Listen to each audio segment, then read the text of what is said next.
At Fruitful Orchard Montessori, the day begins quiet but ends busy as the owner of the school, Junifa Uzodike, briefs Megor on the focus of caregivers.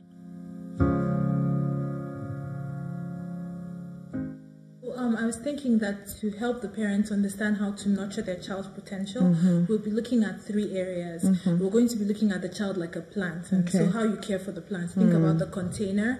So the child's body. Well, how can you take care of the child's body? Then the environment. The container is also the home environment. How can you set up your home environment to support the child's development? And then we'll look at what you put inside the child. The things that they hear. How you talk to your child so they listen. How to help them develop their discipline instead of disciplining them. And then TV, to watch or not to watch. How much TV should they watch? Very important topic.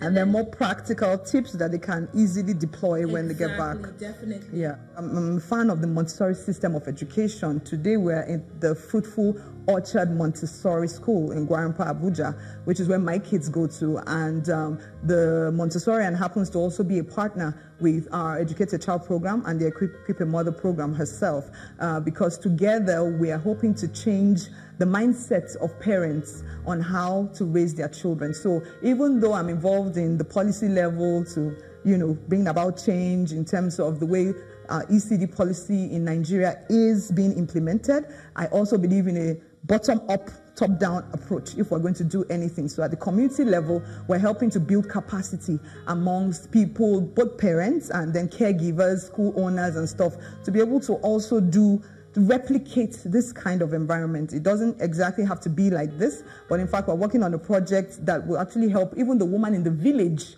use wood and different things to make toys that can be stimulating and engaging for their children, so that every child, regardless of where they were born, regardless of the socioeconomic state of their family, are given the best start in life so that they can reach full developmental potential.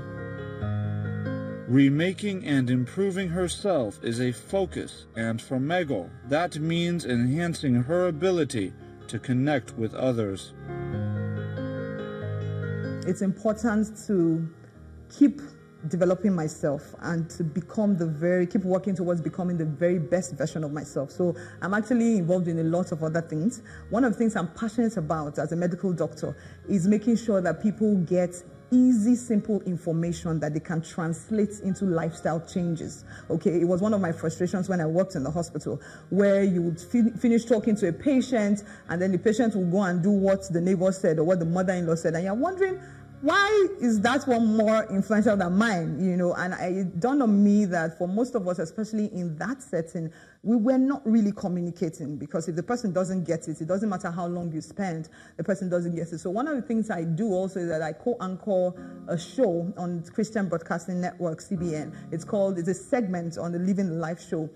It's called The Doctors in the House. So one of the things, we take topics that are, very topical and very interesting and that people need to know about, medical topics, and we talk about them and tell facts about them and the truth about them and debunk myths about them in a way that people out there can understand, and in a way that they can make lifestyle changes that are sustainable to be able to improve their health and protect them from having to come to the hospital in very complicated states. To practice what is taught is a principle that remains forefront on Megor's mind in all her daily life activities. So as you can see, my children were here, and it's very important to me, to first of all practice and exemplify what it is I teach. So, early childhood development, the foray into that body of knowledge for me has been really liberating and life-changing as well. As a parent, who has been raised in a typical Nigerian household, so I had to learn a lot of new things, unlearn certain things, and I'm relearning every day. So it's important for me to be very involved in the lives of my children. Like I think I mentioned before, that for me, my family is priority, and so priority should stay priority based on the choices that you make every day.